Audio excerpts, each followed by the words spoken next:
Hi, my name is Allegra Pacheco, and this is a little view from my studio.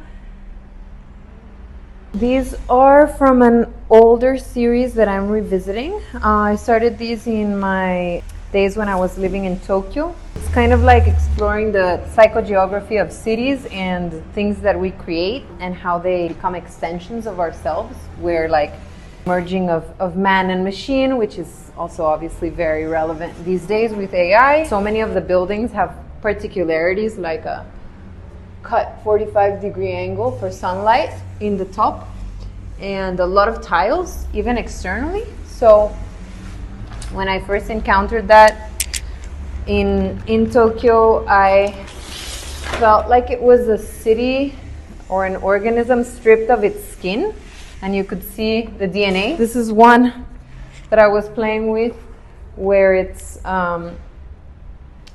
plays with the idea of the grid, but also the stop motion, so it can be animated. The paper is handmade as well, so it continues the dialogue about, handmade and organic versus machine or factory made. These were some of the first ones that I did, where I wanted them to look like kind of like an IKEA catalog, with like instructions and assembly.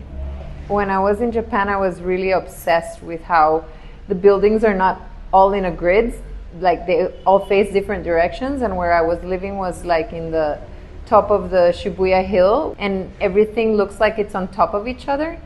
And I was really interested in kind of the idea of cities as organisms, so like looking at buildings with faces and things like that, and feeling really small within this world of like really complex, like human creations, right? And what was really funny is that during my stay in Tokyo, I was also kind of living in between London, and I was doing my master's degree, and I did a presentation about all these works to some important curator that was coming to town, and I was talking about surveillance and kind of like the limits of technology and ethics and whatever.